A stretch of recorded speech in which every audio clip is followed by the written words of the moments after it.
I was driving with my son, and he was 4 years old at the time, and we were driving back from a swim party, and we were turning left into an intersection, and we got T-boned by a driver that was going pretty fast, and it caused our car to spin and whipped us back onto the concrete on the side of the sidewalk.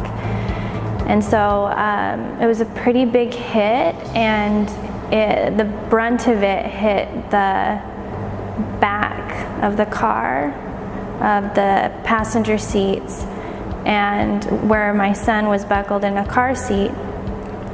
And because of the impact, he suffered really bad whiplash from left to right, and it caused a tear on the top of his spinal cord to form. So a blood clot formed on the top, and he had pretty severe nerve damage, but I didn't know that at the time. All I could see was, I look back and he's hunched over and he's not breathing, and I opened the door, and luckily people had pulled over, and I was just screaming like, please get him out of the car, and so they pulled him out of the car in his car seat, and we just waited for a paramedic ambulance to get there. Luckily there was an off-duty soldier who kind of plopped next to us when we were in the road waiting, and he said, hi, I don't remember his name. I just remember he had said that, and he had helped move my son's neck up a little bit so he could get a little bit more air, and then he was doing some stuff to his feet to see if he could feel, and at that point my son had gained consciousness, so it was really relieving. And then the ambulance arrived and took him away, and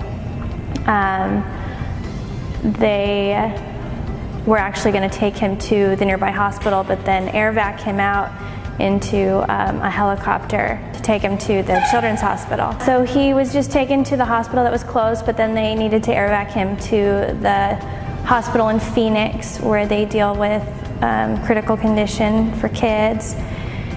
And I had to go to a different hospital because they wanted to check me out, make sure I didn't have any internal bleeding. So it was really stressful to be separated in that time. I didn't know what was going on. I called my mom and I said, please go, meet me there, and I'll be there as soon as I can. And I probably got to him within a couple hours. And when I arrived at the hospital, he was just, they had intubated him because they were just worried about seizures and brain damage, and usually that's just what they do as a default, just to protect the brain. And so he was unconscious with a ventilator, tubes everywhere, and it was really sad to see him like that. And we were in the hospital for a week while he was recovering. He needed surgery on his, like they said, they discovered that blood clot, to remove the blood clot. So he ended up needing surgery to remove that blood clot, and they extracted it, but there was nerve damage in his C5, which affects his left shoulder, and so he was unable to use it, and we've done years of physical therapy, and he's been able to get some of the movement back, but he has permanent nerve damage in that left. Actually didn't choose an attorney for the first maybe 3 years. We were focused on the physical therapy side of it, and all the neuro doctors, and focusing on recovery, so it kind of went in the back burner. I knew it was kind of going through the process, and I had State Farm through my car insurance, so they were kind of dealing with their side of things,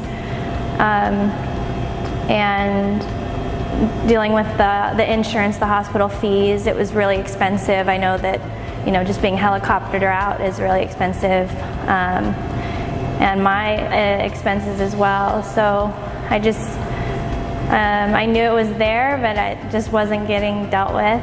And then I started getting more letters about, like, here's what you owe, and here's the damage done, and And I was like, ooh, okay, I kind of need to deal with this. So I was referred to the Moak Law Firm by a close family member, and I met with Pete, and I just handed in all that I had, and I said, this is what happened in the accident, and here's what I have, and he just took it from there, and I didn't have to worry about anything. I'd get an email for like, hey, could you clarify this, or and it was just really smooth communication, really easy, and and after that it was just resolved really quickly. Well, Pete was actually able to get the maximum amount of insurance from the insurance policy for me from State Farm, and then he was able to negotiate the rates with the healthcare providers and the doctors to negotiate lower payments or lower prices, so that my son could get the maximum amount or as much as possible at the end. If you're considering going to an attorney or speaking to an attorney, I definitely recommend going to the Moak Law Firm.